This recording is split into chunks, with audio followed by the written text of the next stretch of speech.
I was born in Korea, and my parents emigrated with me when I was 1.5 years old. And we moved to New York, and we lived there for about 8, 9 years. My brother was born there, and then we moved to Pennsylvania outside of Philadelphia. My dad was a doctor, and he got a job at a hospital in a town called Easton. And so we moved there, and my sister was born there, and I finished out high school in Easton, Pennsylvania. I remember, it was very notable to me when I would see an Asian face on screen when I was growing up. And it never really occurred to me how few there were until I saw one. You know, when I saw George Takei on Star Trek, or when I saw Bruce Lee in the movie theaters, it was as if I didn't realize that there was a whole other world out there of people and color and ethnicity, because I had spent so much time trying to assimilate, trying to lose my Korean accent because I spoke Korean as my first language. So seeing those guys it was pretty remarkable in a lot of ways, and I have to say they weren't all good ways. You know, as much as I respect and idolize Bruce Lee, he actually made my life difficult as well, because when I was growing up, I was saddled with this kind of notion that I must know kung fu or I must know martial arts because I'm Asian like Bruce Lee. And that's not a bad thing. That's kind of cool. I just bucked at the idea that people would have preconceived notions about me before they met me, you know? And I think that's the tricky part of having these guys as role models. Right now, I mean, I look at George Takei, and I've been lucky enough to work with him, and I've told him to his face how much I admired him, and I watched every episode of Star Trek, the original series, and I remember everything that he did. That said, my biggest role model growing up was not an actor. I mean, I think the person I admired the most was Dan Inouye, the senator from Hawaii. When I was maybe 8 or 9, I remember my mom saying, "Do you know that there's someone, who looks like us, who's in government?"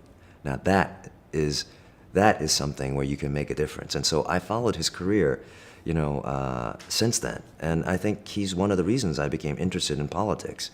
And, one of the biggest thrills of my life was to be able to meet him and spend time with him before his passing. I think there has been an evolution in the way that Asian Americans are portrayed. I think there's an evolution in the way all minorities are being portrayed in this country, especially now on television. There are a lot of breakthroughs, I think. We face limits in different ways now, and these limits are signs of progress. So in a sense, they're good problems to have. I've been lucky enough to play roles that have broken beyond stereotypes, and it's been something that I've made a conscious effort to do in the choices I've made in my career.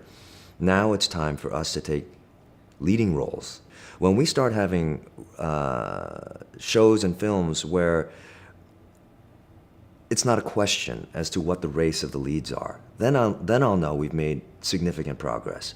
I think the other place we need to go is seeing Asian American males as romantic leads. I think John, had a breakthrough with Selfie this year, and it's unfortunate that it didn't continue because, that was a watershed, in my opinion.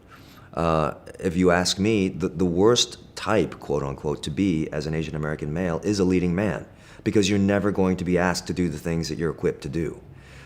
If you're a character actor, you can be the funny guy, you can be the best friend, but the one who leads a series, the one who is a leader, it's the barrier we have yet to break.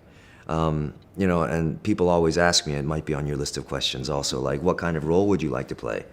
For me, it will be a romantic lead, because that to me is when, that phrase, chicks want to do you and guys want to be you. If you can do both of those things, there's a level of acceptance in American society that I think will speak to better things about, race representation.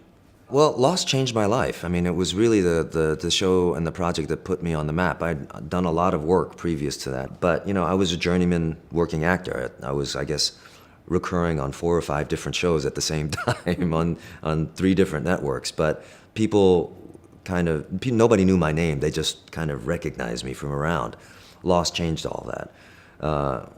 the audition process for me was very straightforward. You know, a lot of the actors have really great stories about how JJ saw them doing this and had to create a role for them. Wasn't like that for me.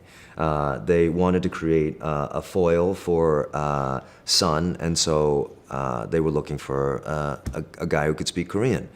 In this town, there aren't that many of us, you know. So I auditioned, and I was actually contracted to go do a movie in Romania at the time that the pilot was shooting. So it actually became a really difficult casting process because schedules had to be juggled around. And one of the many reasons I have to thank J.J. Abrams is because he actually switched around the entire shooting schedule of the pilot of Lost so that I could do both projects.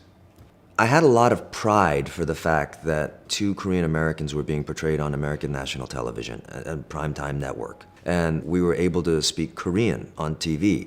One thing that I never heard once in the conversation when people were talking about the quality of acting on Lost was how difficult it must be for an actor who didn't speak a language as their first language to perform in that language for 5 or 6 years. When we take white actors and we ask them to speak in another language, the entire conversation is about, you are incredible. You take a language that you don't know well. You not only learn it, but you are able to act scenes in that language. This is the pinnacle of your craft.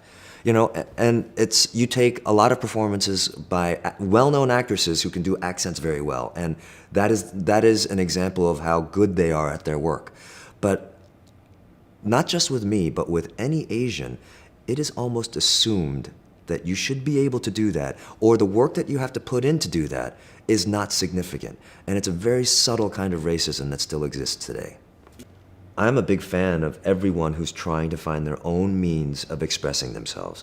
What was great about YouTube and all the different media that have been created over the last 10 years is it's taken out the monolithic entertainment corporations that have been the gatekeepers to, you know, who gets presented to the country. You know, people like Ryan Higa and, you know, Wong Fu and all those guys, I admire what they do because they said, oh, look, there's an empty room. I'm gonna go play in it and see what happens. And they deserve all the success that they have. And I think Asian Americans are uniquely qualified to kind of capitalize on this as a medium because, you know, studies show that, you know, Asian American households tend to be more tech savvy, you know, and so they're early adopters. And so it all kind of fits together. I'm really glad now that, you know, they figured out a way to monetize that, because now it's not just an underground following. There's legitimate financial power coming from, you know, that creativity that's completely grassroots. In this career as an actor, regardless of your race, there's so many variables that are beyond your control. You can't control what you look like. You can't control what your physical build is to, you know, a certain degree. You can't control where you grew up. You can't control what roles are being cast at a particular moment. So don't worry about that stuff. But what you can control is your level of talent, your work ethic. And beyond race politics is the question of whether you're good at what you're choosing to do. I find people too preoccupied with the idea of fame. Fame should be a byproduct of being good at something. Fame should not be its own means to an end. And if you're going to be an actor, don't be an actor because you want to be famous. Be an actor because you want to be a damn good actor. You know, be good at the thing you choose to do.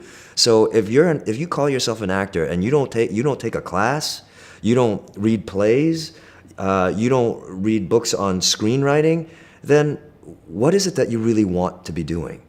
And there's no excuse for that, in my opinion. You know, be excellent at what you do.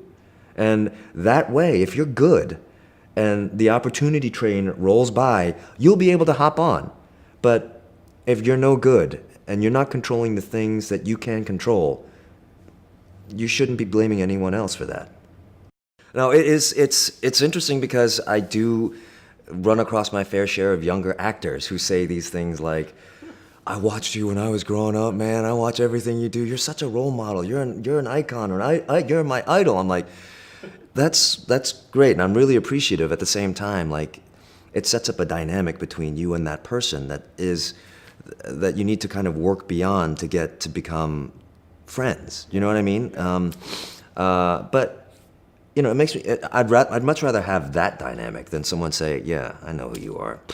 You know, and it's nice to know that the work that I'm doing is having an impact on others who are younger and are trying to do the same thing. I think that's one of the things that your organization does as well. You're trying to foster an environment where artists and executives of Asian descent can do something in the wake of what you've done already. So, and hopefully surpass what we've done. And that's really, I think, the goal. Like, to get us to a place beyond where we are now. To ask these questions is really important, but what are the answers, and what are you going to do with the answers to these questions that are the most important thing?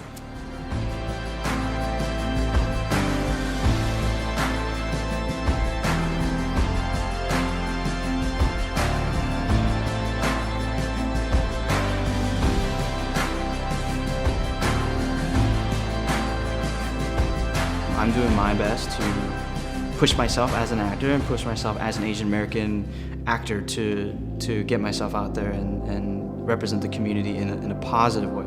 Don't be afraid to fail, because failures add character and color, and it's those imperfections and flaws and mistakes that you make along the way that add to a great story. We just wanted to bring good food to good people. If you love what you're doing, go do it, because if we can do it, like, so can you. Asian Americans, I'd say, are known as trendsetters on YouTube because there's no barrier to entry. You just need to find who you are inside and go forward with it and just show the world what you have. In terms of Asian representation, it's an important issue, and the more there's a dialogue about it, I think the more progress that can happen. To ask these questions is really important, but what are the answers, and what are you going to do with the answers to these questions that are the most important thing?